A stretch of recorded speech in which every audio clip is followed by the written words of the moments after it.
বন্ধুরা, আপনারা কেমন আছেন? আশা করি ভালোই আছেন। আমি আবার হাজির হয়ে গেছি আপনাদের সামনে রিমিস কিচেন রান্নাঘর থেকে। আজ আমি এই পুঁই শাকের তরকারিটা করব, সেটাই আমি আপনাদের সাথে শেয়ার করব। এখানে আছে পুঁই শাক, এখানে আছে আলু, কুমড়ো আর কাঁচামরিচ ফালি, এখানে আছে পেঁয়াজ, রসুন কুচনো, আর এখানে আছে কালো জিরে। এটা দিয়ে আমি এই তরকারিটা, খুব সুস্বাদু একটা তরকারি, এটা আমি করব। দেখুন এবার প্রস্তুত প্রণালী, এটা কীভাবে আমি তৈরি করি। দেখুন গ্যাসে কড়াইটা বসিয়ে দিয়েছি, কড়াইটা গরম হয়ে গেছে। এবার আমি এখানে তেল দিয়ে দেব।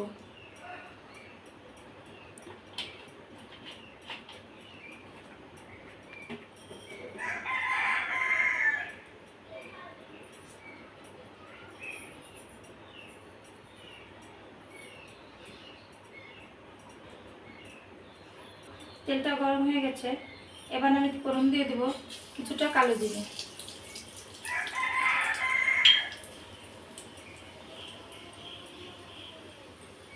কালো জিরেটা বেশ ভাজা ভাজা হয়ে গেছে। এবার আমি এতে দিয়ে দেব পেঁয়াজ আর রসুন কুচোগুলো, দিয়ে আমি এটা একটু বেশি ভাজবো না, সামান্য ভেজে নেব, নিয়ে তারপরে তরকারি অ্যাড করব। বেশি ভেজে ফেললে তরকারিটা দেওয়ার পর পেঁয়াজটা পুড়ে যাবে, তরকারিটা ভাজা হবে না। আমি শুধু গায়ের কাঁচা ভাতটা একটু মরে যেতে দেব।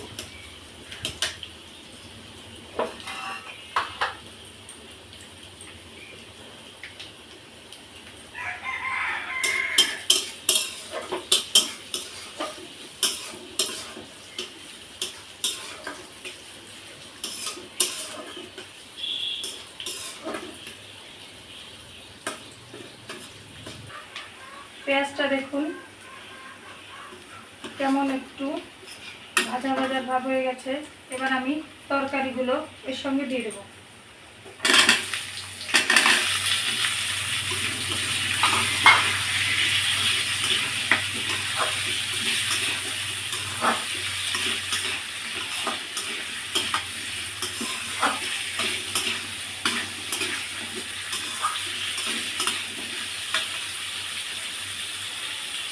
এরপর দিয়ে দেবো হলুদ গুঁড়ো,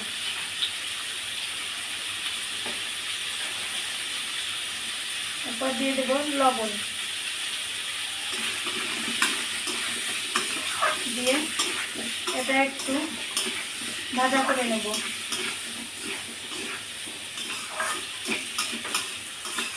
এবার আমি একটু ঢাকা দিয়ে দেবো।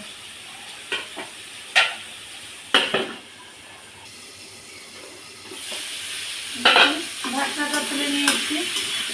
এবার এটা একটু ভাজা ভাজা হয়ে গেছে। এবার দিয়ে দেব শাকগুলো।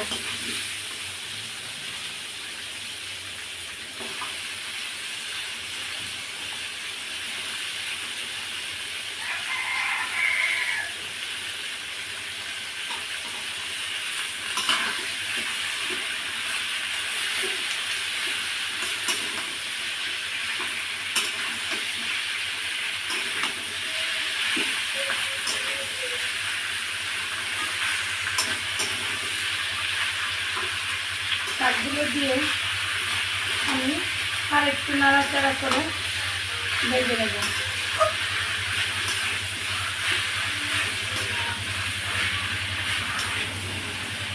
দেখুন কি সুন্দর একটা কালার চলে এসেছে, সবুজ হলুদ, বেশ ভালো লাগছে দেখতে।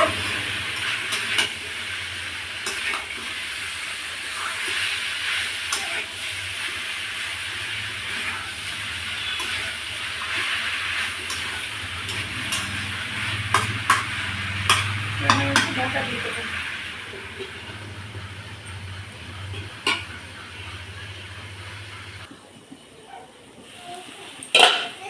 দেখুন শাকটা কি সুন্দর মজে গেছে।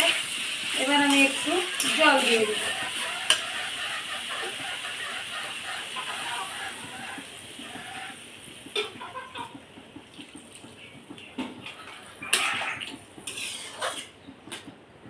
জল দিয়ে আমি একটু ঢাকা দিয়ে দেব।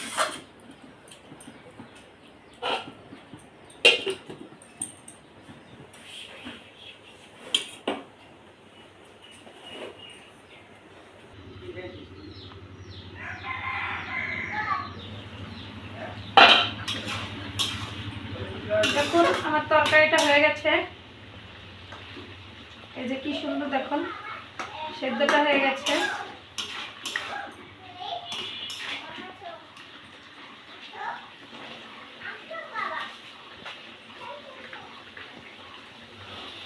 আমি এতে দিয়ে দেবো একটুখানি চিনি। এটা অপশনাল, যার ভালো লাগবে সে দেবেন, যার ভালো লাগবে না সে দেবেন না। কিন্তু শাক সবজি ঘন্ট এগুলোতে আমি একটু চিনি দেওয়া পছন্দ করি, এই জন্য আমি একটু চিনি দিয়ে দেবো। এটা দিয়ে নাড়াচাড়া করে আমি নামিয়ে নেব। চিনিটা দিয়েছি তো তাই একটু জালটা করে দেবো। দেখুন আমার পুঁই শাকের তরকারিটা হয়ে গেছে। এবার আমি পরিবেশনের জন্য নামিয়ে নেব। দেখুন আমার পুঁই শাকের তরকারিটা হয়ে গেছে। এভাবে আপনারা একদিন ট্রাই করে দেখবেন, আশা করি সবার ভালো লাগবে। যদি ভালো লেগে থাকে তবে আমাকে একটা লাইক কমেন্ট করে জানাবেন, আর চ্যানেলটা সাবস্ক্রাইব করে আমার সঙ্গেই থাকবেন। ধন্যবাদ সবাইকে।